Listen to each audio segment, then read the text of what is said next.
দেবী মনসা কি বিষধর সাপ, আর তার হাতে পায়ে এতগুলো সাপ থাকে কেন জানো? চলো আমি বলছি।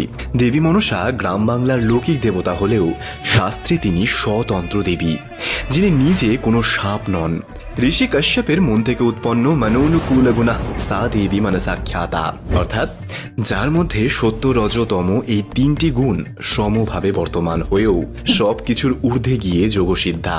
ঋষি কাশ্যপের দুটো স্ত্রী কদ্রু ও বিনতার ঘটনা অনেকেই জানো। কদ্রু হলেন সাপেদের মাতা। সেই কদ্রুর দেয়া অভিশাপেই পরবর্তীতে জনমেজয়ের সর্পসত্র যজ্ঞে সাপেদের বহু কুল ধ্বংস হয় ও কোটি কোটি সাপের নিধন হয়। তবে যার কারণে এই মৃত্যুর হাত থেকে বাকি সাপেরা রক্ষা পায় তিনি হলেন আস্তিক মুনি, মনসা ও জরৎকারু ঋষির পুত্র। এবং এই আস্তিক মুনির জন্মের উদ্দেশ্যেই মনসা দ্বিতীয়বার এই পৃথিবীতে শিবের কন্যা হয়ে জন্ম নেন, অর্ধ দেবতা ও অর্ধ মানুষের শরীরে। এবং তারপর হয় তার দেবীত্ব প্রাপ্তির জন্য লড়াই লীলা। মহর্ষি কশ্যপের মানস কন্যা রূপে তিনি একাধারে অনন্ত নাগ সহ বাকি সকল সাপেদের বোন। আবার শিবের কন্যা রূপে জন্মানোর পর নাগরাজ বাসুকি নিজে মনসাকে নাগ লোকে আশ্রয় দিয়েছিলেন।